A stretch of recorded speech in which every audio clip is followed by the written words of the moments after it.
శ్రీ గురుభ్యో నమః. నేను ఈ మధ్యకాలంలో యూట్యూబ్ చూస్తుంటే యూట్యూబ్లో కొన్ని వీడియోలు చూశాను. వీడియోలు ఏంటంటే పవన్ కళ్యాణ్ గారి మీద వచ్చిన వీడియోలు. పవన్ కళ్యాణ్ సీఎం అవుతాడా లేదా, రాజకీయ యోగం ఎలాగుంది అని పవన్ కళ్యాణ్ జాతకాన్ని విశ్లేషించుతున్న ఒక 3-4 వీడియోలు నేను చూశాను. 3-4 వీడియోలు చూస్తున్నప్పుడు నాకు అక్కడ, ఎందుకంటే నేను ఈ జ్యోతిష్య శాస్త్ర అధ్యయనం చేస్తున్నవాడిని కాబట్టి, ఈ జ్యోతిష్ శాస్త్రంలో ఉన్నవాడిని కాబట్టి అక్కడున్న తప్పుల్ని సరిదిద్దాలనుకుంటున్నాను. అందుకోసమే ఇంతవరకు అయితే నేను ఇలాంటి కాంట్రవర్షియల్ విచారాలకి నేను మాట్లాడేవాడిని కాదు. నా శాస్త్రాన్ని దగ్గరికి వచ్చింది కాబట్టి, నా శాస్త్రాన్ని తప్పు చెప్తున్నారు కాబట్టి దాని గురించి మాట్లాడాలనుకున్నాను. అందుకోసమే ఈ వీడియో చేస్తున్నాను. ఏంటి అక్కడ చేస్తున్న తప్పులేంటి, వాళ్ళు ఇంతకు ముందు వాళ్ళు అంటే పవన్ కళ్యాణ్ గారికి కొందరు ఏం చెప్తున్నారు, మంచి రాజకీయ యోగం ఉంది, ఆయనకి లాభస్థానంలో గురువు ఉన్నాడు, కుజునితో చంద్రుడు ఉన్నాడు అని అంతా చెప్పారు. కానీ నేను కూడా ఆన్లైన్లో సెర్చ్ చేసి చూసుకున్నాను. నాకు తెలిసిన వాళ్ళ దగ్గర నుంచి కూడా డేట్ ఆఫ్ బర్త్లు తెప్పించుకుంటే ఒక్కొక్కరు ఒక్కొక్క డేట్ ఆఫ్ బర్త్ ఇస్తున్నారు. వాస్తవానికి చెప్పాలంటే సరైన డేట్ ఆఫ్ బర్త్ ఎవరు అనాలిసిస్ చేస్తున్నారో తెలీదు. కానీ ఒక్క డేట్ ఆఫ్ బర్త్ మాత్రం నేను చూసినట్టు 1971 ఒక డేట్ ఆఫ్ బర్త్ నేను చూశాను. అది కొద్దిగా దగ్గరగా పవన్ కళ్యాణ్ గారికి ఆ గ్రహస్థితులు ఆయనకి ఒక జాతకం అది చాలా దగ్గరగా నాకు అనిపించింది. ఖచ్చితంగా ఆయన జాతకం నాకు దొరికితే 100% మీకు పర్ఫెక్ట్ ప్రిడిక్షన్ అంటూ చేస్తాను. ప్రిడిక్షన్ ఇచ్చి మీకు ఖచ్చితంగా తెలుపుతాను. కానీ ఆ జాతకాన్ని చూసినప్పుడు నాకు కొన్ని చెప్పాలనుకున్నాను. ఆ జాతకం చూస్తున్నప్పుడు కొందరు చెప్పారు ఏంటంటే, జాతకంలో కుజుడు, చంద్రుడు, రాహు ఉన్నాడు, అందుకోసం చంద్రుడు నీచ స్థానంలో ఉన్నాడు అన్నారు. వాస్తవానికి ప్రతి ఒక్క జ్యోతిష శాస్త్రంలో ఒక ఆధారం ఉంటుంది. కొన్ని గ్రహాలకి కొన్ని నీచ స్థానములు, ఉచ్చ స్థానములు, పరమోచ్చ స్థానములు అని కూడా ఉంటాయి. కానీ మకర రాశిలో కుజుడు, చంద్రుడు, రాహు ఉన్నారు. అక్కడ చంద్రుడు ఎలా నీచుడవుతాడు, చంద్రునికి నీచ రాశి ఏది అని ముందుగా తెలుసుకోవాలి. రెండోది ఏంటంటే, రాహుతో ఉన్నంత మాత్రాన చంద్రుడికి ఉచ్చత్వం రాదు. ఏ గ్రహాలైనా స్థితాన్ని బట్టి, స్థిత భావాన్ని బట్టి, గ్రహ దృష్టిని బట్టి, ఇంకొక గ్రహంతో ఉండడం బట్టి దాని ఫలితాలు చెప్తుంటాం. దాన్ని చెప్పడానికి జ్యోతిష్యంలో చాలా మంచి ఒక ఆధారాలు ఉన్నాయి, దానికి విధానాలు ఉన్నాయి. ఆ విధానాలని బట్టి మనం చూస్తూ ఉంటాం. దాన్ని షడ్వర్గములు, షోడశ వర్గములు, షడ్బలములు, వర్గ కుండలీలు ఇలా చెప్తూనే ఉంటాం. దాంట్లో మనకు ఈ గ్రహాల యొక్క బలాబలాన్ని చూడాలి అంటే, ఆ బలాబలాన్ని చూడడానికి మనకు చాలా ముఖ్యంగా చూసేది ఒక విధానం ఉంది. అంటే షడ్బలములు అంటే 6 రకములైన బలాబలాన్ని గ్రహానికి చూడడం. అలాంటి బలాన్ని చూసే అది గ్రహం ఎలా ఉంది అని నిర్ణయించాలి. అది తప్ప రాహుతో కలిసి ఉంటే అది నీచము అని చెప్పకూడదు, చండాళత్వం వస్తుంది. అది తప్ప నీచత్వం రాదు. దాన్ని చెప్పిన వాళ్ళు తెలిసి చెప్పారో తెలియక చెప్పారో నాకు తెలీదు, దాన్ని దిద్దుకోవాలి. ఇంకా ఇలాంటివే చాలా చాలా నేను చూశాను. ఆ వృశ్చిక రాశిలో గురువు ఉన్నాడు, అందువల్ల ఆయన చాలా మంచి మనసు అది ఇది అని చెప్పారు, చాలా సంతోషం. రాజకీయంగా పనికిరాడు అని చెప్పారు. నాకు ఒక అనుమానం ఉంది. ఆయన జాతకాన్ని పరిశీలిస్తుంటే సింహరాశిలో రవి ఉన్నాడు ఆయనకి. ఏ జాతకమైనా సరే మీరు పరీక్ష చేసుకోవచ్చు. చిరంజీవి గారు కూడా రాజకీయానికి రావడానికి ఆయన జాతకంలో కూడా రవి బలం ఉంది. ఏ జాతకంలో రవి బలం చాలా బాగుంటుందో వాళ్ళకి రాజకీయమైన ఆసక్తి ఉంటుంది. ఏ జాతకంలో రవి బాగుండడో వాళ్ళకి రాజకీయమైన ఆసక్తి ఉండదు. ఈ పవన్ కళ్యాణ్ గారి జాతకంలో కూడా సింహరాశిలో రవి ఉన్నాడు. ఎక్కడెక్కడ రవి ఉంటే మనకు రాజకీయమైన బలం ఉంటుందంటే మేషరాశిలో రవి ఉన్నప్పుడు, సింహరాశిలో రవి ఉన్నప్పుడు, ధనుస్సు రాశిలో రవి ఉన్నప్పుడు అలాంటి వ్యక్తులకి ఖచ్చితంగా రాజకీయమైన ఆసక్తి ఉంటుంది. వాళ్ళు రాజకీయాన్ని చేస్తే కూడా వాళ్ళు సక్సెస్ పొందగలరు.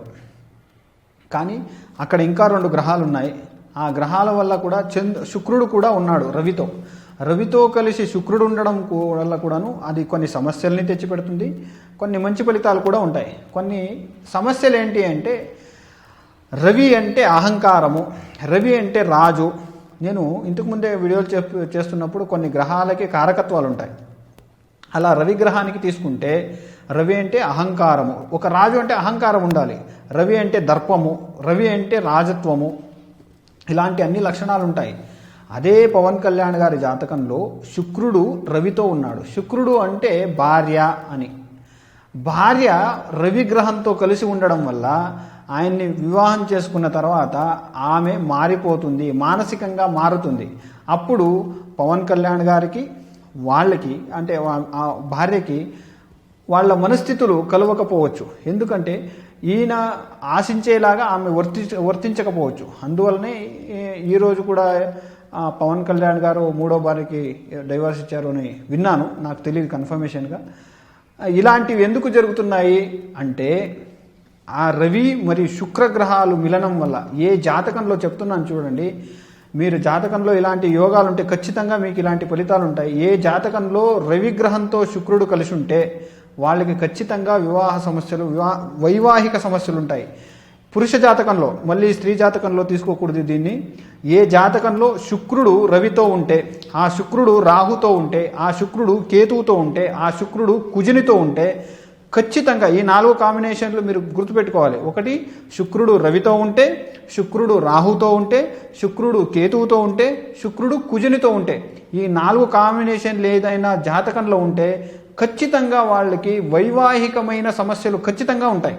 మీకు మీ జాతకాలు తీసి మీరే పరిశీలించుకోండి. మీకు వైవాహిక సమస్యలు ఉన్నాయంటే ఖచ్చితంగా ఈ 4 కాంబినేషన్లో ఏదో ఒక కాంబినేషన్ మీకు ఉంటుంది. అందువలన ఆయనకు వైవాహికమైన సమస్యలు ఉన్నాయి. రాజకీయంగా మాత్రం ఖచ్చితంగా మంచి ఫలితాలు ఉన్నాయి. ఆయన సీఎం అవుతాడా లేడా అని మాత్రం నేను చెప్పను. ఎందుకంటే నేను కాంట్రవర్షియల్ పెట్టుకోవడానికి నేను ఇష్టం పడడం లేదు. అందువలన ఆయన అవుతాడా లేదా అని నాకు కరెక్ట్ డేట్ ఆఫ్ బర్త్ దొరికితే ఖచ్చితంగా ఏ సంవత్సరం అవుతాడు, ఎప్పుడు అవుతాడు, ఎలా అవుతాడు అనేదాన్ని ఖచ్చితంగా చెప్తాను. నేను ఎన్ని ఓట్లతో గెలుస్తాడు అనేదాన్ని కూడా ఖచ్చితంగా చెప్తాను. కానీ ఇప్పుడున్న డేట్ ఆఫ్ బర్త్లే నాకు కన్ఫ్యూజ్ కావడం వల్ల, అది సరైనది కాదు ఏంటి అని నాకు తెలియడం వల్ల నేను దాన్ని పరిశీలించడం లేదు. అది కాకుండా టైం కూడా దొరకడం లేదు. టైం దొరికితే మనం ఏం చేయొచ్చు, దాన్ని చక్కగా పరిశీలన చేసుకోవచ్చు. అంశకుండలి వేసుకోవచ్చు, వర్గ కుండలీలు వేసుకొని అవన్నీ మనం పరిశీలన చేసి దశాభుక్తులన్నీ, దశ అంతర్దశలన్నీ పరిశీలన చేసి, మనం గోచారాన్ని పరిశీలన చేసి అన్ని చేసి మనం నిఖరమైన ఫలితాన్ని మనం ఇవ్వచ్చు. అది తప్ప ఏదో నెట్లో దొరికింది కదా డేట్ ఆఫ్ బర్త్ అని పెట్టుకొని మనం ఏదంటే అది ఫలితాన్ని చెప్పకూడదు. కానీ నాకు దొరికిన దాన్ని నేను నాడి శాస్త్ర ఆధారంగా మాత్రమే పరిశీలిస్తున్నాను. ఇక్కడ లగ్నం కానీ ఇంకొకటి కానీ ఆధారం చేసుకొని నేను మాట్లాడడం లేదు. ఇంకొక కాంబినేషన్ ఉంది ఆయన జాతకంలో. ఇప్పుడు నాకు దొరికిన ఆ డేట్ ఆఫ్ బర్త్ ప్రకారం కుజుడు, చంద్రుడు, రాహు. కుజుడు చంద్రుడు కలిసి ఉంటే శశమంగళ యోగము. చంద్రుడు మనోకారకుడు. ఆ మనోకారకునితో ఉచ్చగ్రహమైన కుజుడు ఉండడం వల్ల ఇది ఎంతో అద్భుతమైన ఒక యోగం. అందరికీ రాదు ఇలాంటి యోగం. కానీ ఉచ్చగ్రహంతో చంద్రుడు ఉంటే చాలా అద్భుతమైన మనోస్థితి గలవాడు. అంటే ఆయన ఏదైనా నిర్ధారణ తీసుకుంటున్నాడు అంటే దాన్ని చాలా గట్టిగా తీసుకుంటాడు. అలా శశమంగళ యోగం ఉండడం వల్ల చాలా గట్టి నిర్ధారాలని ఆయన తీసుకుంటాడు అని మనం తెలుసుకోవచ్చు. అదే కాకుండా ఇంతకుముందు జ్యోతిష్యులు పరిశీలిస్తుంటే వాళ్ళు చెప్పారు చంద్రుడు రాహు ఉన్నాడు, అందువలన ఆయన ఒక మనస్థితి బాగుండదు, ఆయన సరిగా ఆలోచించడు, అది ఇది అంటే ఏదో నేను విన్నాను. వాస్తవానికైతే అవంతా అబద్ధం. కానీ రాహుగ్రహం మీకు చెప్తున్నాను, ఒకటి జ్యోతిష్ శాస్త్రంలో ఎలా ఉంటుందంటే ఏది చాలా సూక్ష్మంగా ఉంటుందో అదే చాలా బృహదాకారంగా కూడా ఉంటుంది. దాన్ని అర్థం చేసుకోవాలి. మీకు ఇప్పుడు నేను జ్యోతిషుడికే కొన్ని ప్రశ్నలు ఇప్పుడు చెప్పిన వాళ్ళకి అడుగుతాను. ఏంటంటే ఇప్పుడు హైవేస్ ఉన్నాయి, ఆ హైవేకి కారకుడు ఎవరు చెప్పగలరా? తెలీదు. ఇప్పుడు భవ్యమైన బంగళాలు ఉన్నాయి, పెద్ద పెద్ద అంతస్తులు, ఒక 10 అంతస్తులు 20 అంతస్తుల బంగళాలు ఉంటాయి, దానికి కారకుడు ఎవరు? మీరే అందరూ అనుకునేది ఏంటంటే ఇంటికి శుక్రుడు కారకుడు, పెద్ద పెద్ద భవనాలకి శుక్రుడు కారకుడు అని. కానీ పెద్ద పెద్ద అంతస్తులున్న భవనానికి రాహు కారకుడు కాదు, శుక్రుడు కారకుడు కాదు, రాహు కారకుడు. హైవేలకి పెద్ద పెద్ద రోడ్లున్న హైవేలకి ఎవడు కారకుడు అంటే రాహు కారకుడు. మీకు హైవే ఎంత బాగా చేసినా యాక్సిడెంట్లు అవుతాయి. ఎందుకోసం? దానికి రాహు కారకుడు కాబట్టి అప్పుడప్పుడు ఆయన బలి తీసుకుంటూనే ఉంటాడు. మీకు చిన్ని చిన్ని గల్లీలు ఉంటాయి కదా, ఆ చిన్న చిన్న గల్లీలకి కేతు కారకుడు. అందుకోసమే ఇక్కడ ఆయనకి రాహు అనగానే ఆయన ఆలోచన ఎలా ఉంటుందంటే చాలా బృహదాకారంగా ఉంటుంది, చాలా పెద్దగా ఆలోచిస్తాడు.